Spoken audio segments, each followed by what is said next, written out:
Prediabetes is actually our window of opportunity. It's a situation that's kind of a wake-up call. Prediabetes itself is not considered a disease. It's a wake-up. It's take action. And we look at diabetes as a disease that occurs over time, and there's a whole spectrum of blood sugar problems. There's normal over here, and then there's this gray zone known as prediabetes, where a person is impaired. They're not responding the way they should. And then we have our diabetes. And in this gray zone, this prediabetes time, we can detect diabetes abnormalities, but they're not quite there yet because they haven't lost all of their beta cell function. Their insulin producing cells are still there.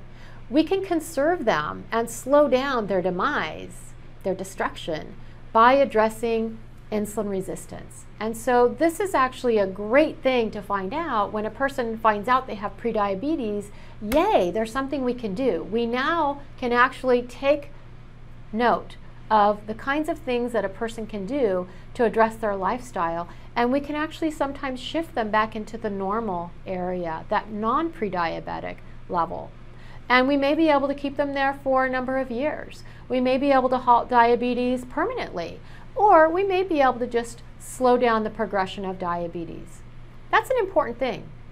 Why do we want to slow down the progression of diabetes? What does it matter?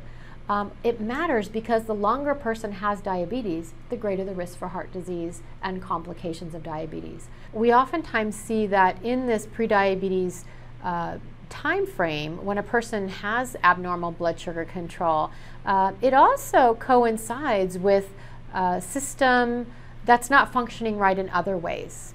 And there's a very high occurrence of cardiovascular disease, blood vessel, heart attack, stroke, in persons who have prediabetes.